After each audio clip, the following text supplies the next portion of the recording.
Hello and welcome to another Mom Day.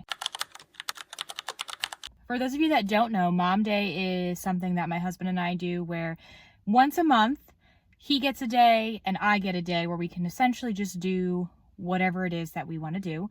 And then the other one is basically what we call full parent in charge. So today is my Mom Day. I'm very excited about it. I have grand plans of relaxing, and it is going to be fantastic. Started off this morning, I just read a little bit on our patio. I'm currently reading 2 books, which I'll catch you up on in a second. I did a little bit of cross-stitch, which has actually been really fun. So when I was younger, I used to cross-stitch a lot, but I haven't, I guess, in like 20 years or so now. And so I just decided to randomly pick it up. So I did a little bit of that this morning. And then I'm reading 2 books. Well, the first was For the Children's Sake by Susan Schaefer Macaulay. This is really a foundation of education, homeschool type of book. If you are familiar with Charlotte Mason, you probably have heard of this book. It's not anything new, I would say, especially if you've read Charlotte Mason's Home Education or Educational Philosophy. Most of what Susan pulls from are those 2 books. I would say it's almost like the Spark Notes version of Home Education, with modern commentary. And then I'm also in the middle of Alice's Adventures in Wonderland, which I just finished this morning, and I started Through the Looking Glass by Lewis Carroll. I'm trying to read more quality books and more books that have stood the test of time, and so this is just one that's on my list to read this year, so I've been working through it.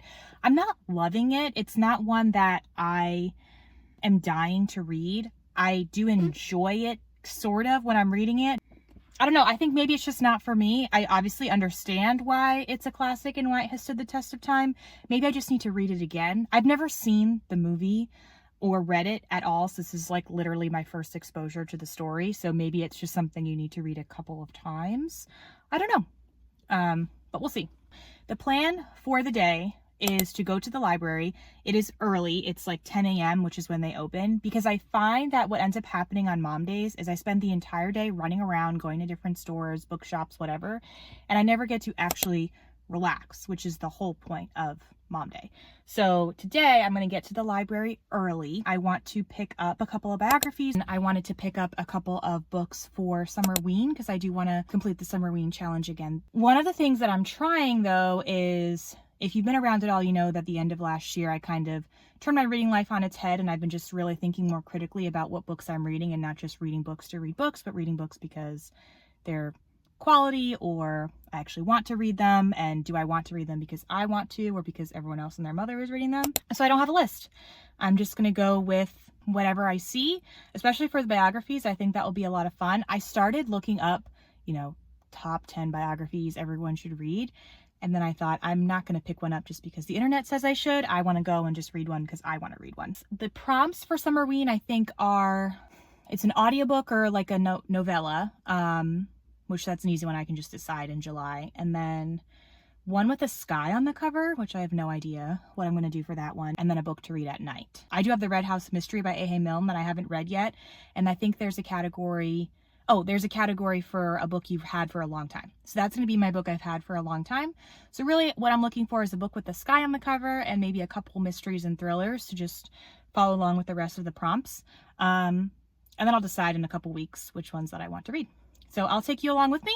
It's freaking hot in this garage, but I can't start the car because it makes a crazy feedback noise on the phone. So I must start the car before I melt, and I'll see you there. Did I get in my car and move to another spot because someone parked next to me and I didn't want them to see me filming? Yes. Yes, I did. Okay, let's go over what I got. Not too many. I purposely brought my small bag with me so I would not get 75 library books because A, I never read them all before they're due, and B, I need to remind myself that the library isn't going anywhere. They actually made a lot. I was at the library last week, but I just went to the children's section, so I guess I didn't notice. They've been doing a lot of work inside the rest of the library. It looks flippin' fantastic. They expanded a few of their sections, and then I walked by a life-size chessboard, which is so cool. So I'm really happy that they're able to do that because that means that people are using the library and it's getting funded the way it needs to be. So that's perfect. That makes me happy. Okay, let's talk about the book. So let's just start with, I'll start with the ones I got kind of for Summerween. I'm not sure if I'm going to read these, but these are going to be part of the options. So the first is Agatha Christie's The Mysterious Affair at Styles. This is the first book in the how do you say his name? Hercule Poirot? I feel like I'm not saying that right. Hercule Poirot mystery. It's one of her bigger mystery series, and I have wanted to start it. And so I saw this, so I was very excited about it. So I think this would be a great one to read. Then I picked up A Short Walk Through a Wide World. I'm not really sure if this falls under a Summerween category, but it looked interesting. So basically the premise of this book is there is this girl and she finds this wooden puzzle in her yard and then chucks it because she doesn't know what it is. Then later on that day, she finds it in her backpack and then ends up almost bleeding to death, except when she starts moving. So then she realizes that in order to survive, she just has to literally keep moving. And so basically it's a book about her traveling throughout the world as she is trying to fight this crazy, mysterious disease. So I feel like it kind of had a twist of like a little bit of something mysterious, a little bit of magic. Maybe. I think this one sounded really cool. This one was the first one that I saw actually, and I'm very excited about it. So this is called The Nightbirds. It is a horror story that takes place on a half-sunken ship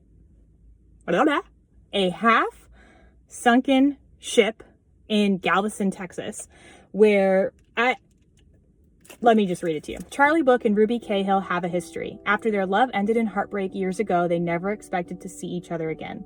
Now, as part of his work for the Texas Parks and Wildlife Department, Book lives aboard the Cristobal, a 19th century freighter half sunken off the shore of Galveston. Over many years, a massive forest of mangrove trees have grown up through the deck of the ship, creating a startlingly beautiful enigma that Book refers to as the floating forest. When a powerful storm churns to the Gulf, he intends to sleep aboard as usual. When he arrives at the dock, he's stunned to find Ruby there waiting for him, and she's not alone. With her are a mysterious woman, May, and her infant child, who asks Book to hide them aboard the Cristobal while they're on the run. Only it isn't the police who are after them. It's a coven of witches who the woman has fled from, stealing away the helpless infant for whom the coven had hideous plans, or so May claims. So I'll definitely be reading this one, and I feel like this kind of has the sky element, which is why I picked it up to begin with, and then as I started reading it, I was hooked. I'm sweating. Can you tell? It is just so flippin' hot outside. Texas in June is no joke. Like, it is just, whew. Okay.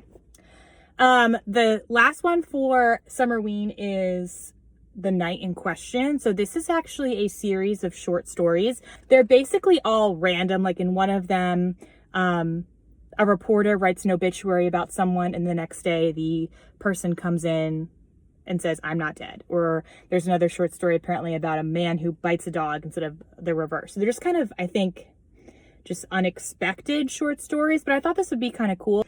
Then I got two other books. This one is called The Ivory Key. This is actually a young adult fantasy, and I feel like I have picked this one up before.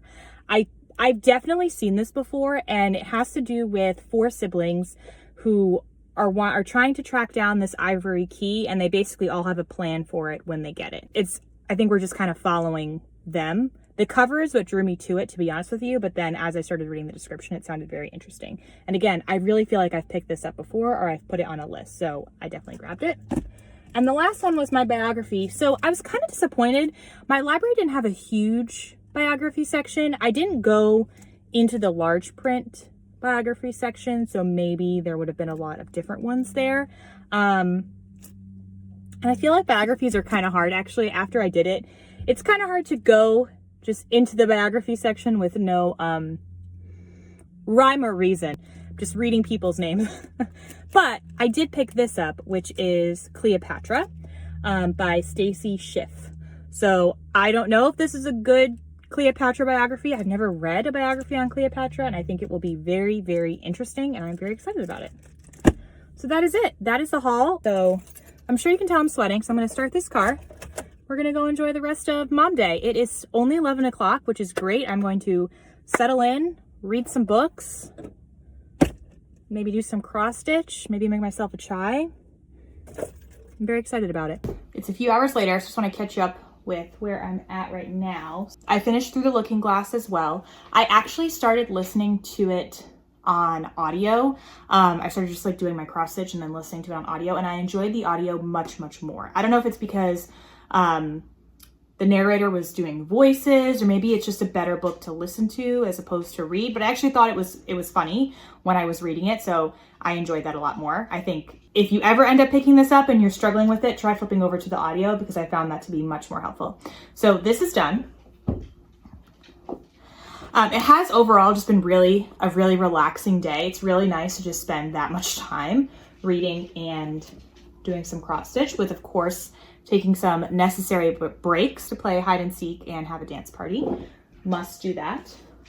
So I think what I'm going to do now is spend the rest of the evening just hanging out.